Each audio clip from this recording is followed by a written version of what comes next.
Welcome to coffee with share Guru season 2। दोस्तों, सबसे पहले धन्यवाद और थैंक्स देना चाहूंगा रिटेल इन्वेस्टर्स को, क्योंकि जो मैंने कहा था कि जनवरी के महीने में हम इन्वेस्टर मीट शुरू कर रहे हैं, जिसमें बेसिक फंडामेंटल्स मैं लोगों को समझाऊंगा। क्योंकि जो भी आपकी जो प्रॉब्लम्स है, कुछ आप बिट्स कैरी करते हैं अबाउट स्टॉक मार्केट, तो आपकी इसमें आपको बड़ी क्रिस्टल क्लियर क्लैरिटी मिलती है।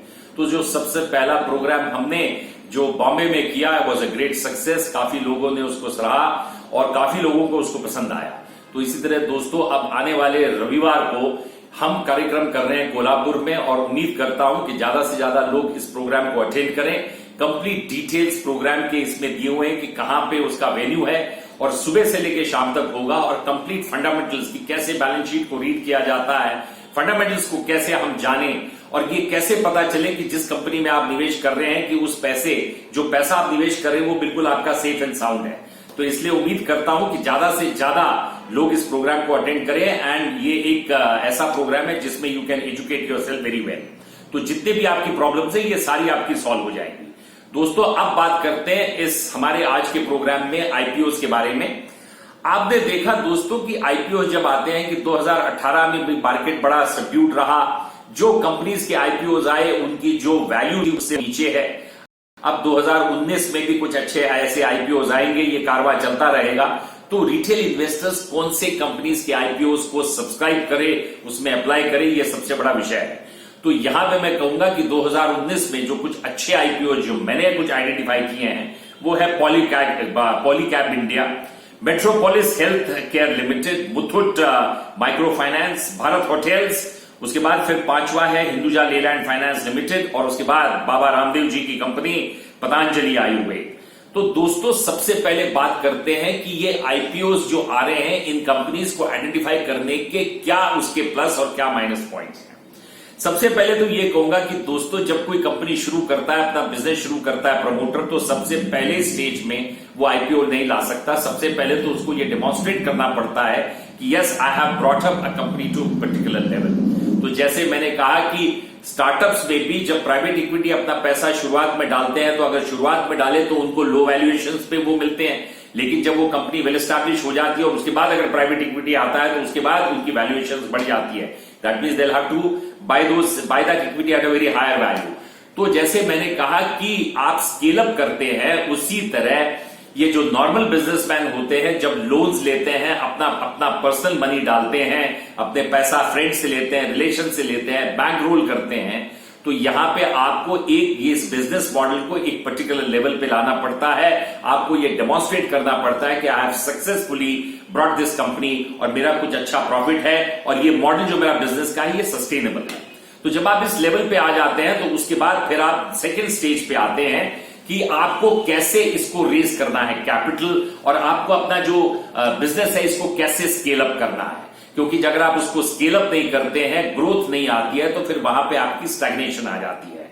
तो इस मॉडल को आगे बढ़ाने के लिए बिजनेसमैन कहता है कि एक लेवल पे पहुंचने के बाद वो जब आईपीओ लाता है, तो उसमें जैसे आपने देखा कि पॉलीकैब अपना ये लेके आ रहा है आईपीओ, तो समझिए अगर उनकी total size of the IPO is 2000 rupees. अब ये देखेंगे कि बुक बिल्डिंग में उसकी वैल्यू क्या रहती है। लेकिन यहां पे अब इसको एडवांटेज क्या है स्केल अप करने के लिए। सबसे पहले तो जो आपने बैंक रोल किया होता है अपना प्रोजेक्ट, जो आपने बैंक से पैसा लिया होता है, इस आईपीओ के मनी से सबसे पहले आप उस पैसे को इंटरेस्ट को आप पे ऑफ कर देते हैं।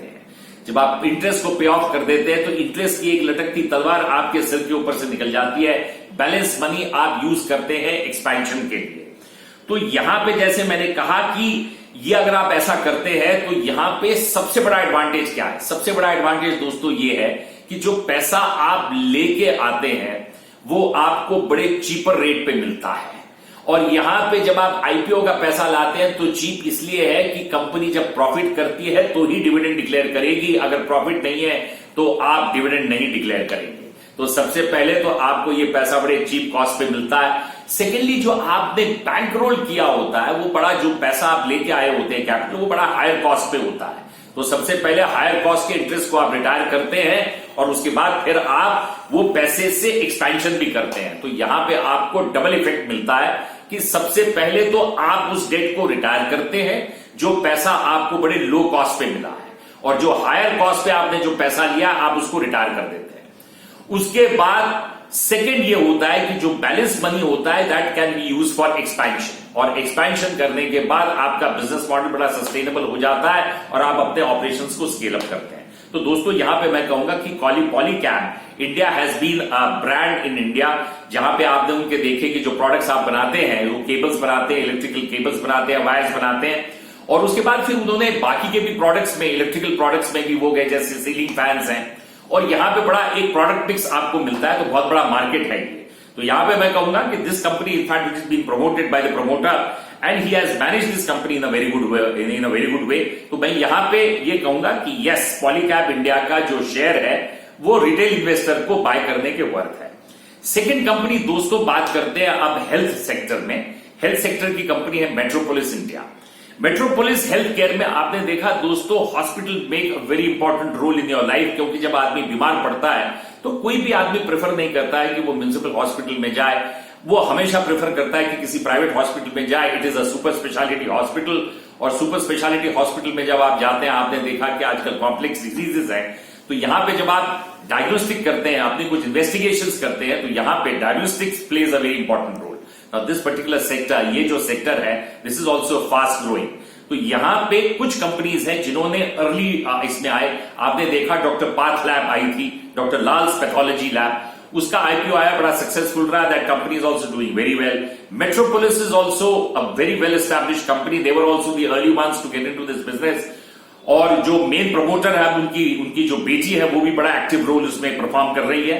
तो यहां पे मैं कहूंगा valuations are very good. Let us see कि इसमें बुक बिल्डिंग में उसकी पर शेयर की वैल्यू क्या होती है, but I would say that it is worth investing in a company like metropolis health care which in the diagnostic sector में है। तीसरी कंपनी दोस्तों बात करते हैं मुथूट माइक्रो फाइनेंस के ऊपर, और आपने देखा एसकेएस माइक्रो फाइनेंस का जब आईपीओ आया था, बड़े हाई लेवल पे था। नारायण मूर्ति जैसे, विनोद खोसला जैसे जो सन माइक्रो सिस्टम्स के प्रमोटर थे, वो भी इस कंपनी में इन्वेस्टेड थे, but for certain reasons of course उसमें कुछ प्रॉब्लम्स आई, और प्रॉब्लम्स आने के बाद आपने देखा कि वो 1200-1300 रुपए का जो शेयर होता था, जिसकी आईपीओ प्राइस ही बड़ी हाई थी, it was at a premium price, because of this problems in the state of Andhra Pradesh, it came down to a level of 10 rupees 20 rupees. आपने देखा कि फिर उसके बाद जब कंपनी में रीस्ट्रक्चरिंग हुआ, रीस्ट्रक्चरिंग होने के बाद विक्रम अब्दुल्ला इस कंपनी को छोड़ के गए, फिर नई मैनेजमेंट आई, and ultimately this company was able to do well, and today again the share is at a valuation of 960 rupees. तो देखिए कैसा पड़ा। आपने देखा कि 30 रुपए 40 रुपए पे जो शेयर नीचे आता है 1300 और 1400 के लेवल से, फिर वापस आता है आपके 950 रुपए के लेवल पे। एक चीज याद रखिए, micro finance is a very big business at the bottom of the pyramid. Normal banks जो इनका मॉडल होता है वो नहीं कर सकते हैं। और एक चीज बता दूं कि माइक्रो फाइनेंस का मॉडल कोई भी कंपनी पैन इंडिया बेसिस पे नहीं कर सकती है। It has to be concentrate, उनको किसी एक पर्टिकुलर स्टेट में करना पड़ता है। Is for the reason because you have to understand the people, you have to understand the language, you have to understand the problems of the people. तो यहां पे आपको फाइनेंस बड़ी बैंक्स आपको पैसा देती है, वही पैसा आप इन्वेस्ट करते हैं और आपको रिटर्न्स बड़े अच्छे मिलते हैं। आपने देखा जिसका नाम चेंज किया एसकेएस माइक्रो फाइनेंस का, what a fantastic balance sheet in fact you have for the year 2019। Total आपको जो रेवेन्यू आता है is almost close to 1900 crores with the net profit of 450 crores। Is a fantastic business model. At the bottom of the pyramid, जैसे मैंने कहा, is on the same model what was which was designed by Mohammad Yunus, the Nobel laureate, in fact who did it very successfully for Grameen Bank in this Hindi country like Bangladesh। तो दोस्तों यहां पे मैं कहूंगा कि कुछ कम लोग थे, 2 या 3 ही लोग थे बंधन बैंक के जो थे original. In fact he was also into micro finance. Spandana एक जैसी कंपनी है, that is also into micro finance.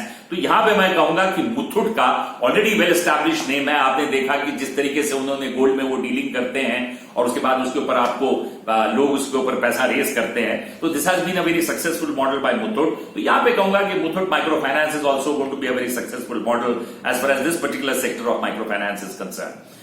दूसरी बात, अब आज बात करते हैं आने वाले आईपीओज में भारत होटल्स के ऊपर इन दी हॉस्पिटैलिटी सेक्टर। दोस्तों आपने देखा हॉस्पिटैलिटी सेक्टर में ऑलरेडी लिस्टेड कंपनीज ताज है, Indian hotels, East India hotels, Oberois की, and then now we have Bharat hotels. In fact it's been promoted by the guy called Lalit Suri. और आपने देखा कि सबसे पहला प्रोजेक्ट उन्होंने बाराखंबा रोड में भारत होटल्स का ललित आया था, और बाराखंबा रोड से एक 20 साल में उन्होंने कंप्लीट मॉडल अपना चेन्स ऑफ होटल्स को ओपन अप किया है।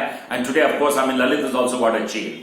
और यहां पे जब आप हॉस्पिटैलिटी में होते हैं, सबसे इंपॉर्टेंट पॉइंट होता है कि you can not work only with 1 5-star hotel, you have to have chains of hotels. And I suppose in fact I mean Lalit Suri is done a fantastic job. वो तो गुजर गए, लेकिन उनकी जो वाइफ है Jyotsna Suri is done a fantastic job as far as Bharat hotels is concern. यहां पे मैं कहूंगा कि ठीक है, वैल्यूएशन देखते हैं इन द सेंस की आईपीओ की प्राइस क्या रहती है, बुक बिल्डिंग में क्या प्राइस लेके आते हैं, that is going to be the most important criteria.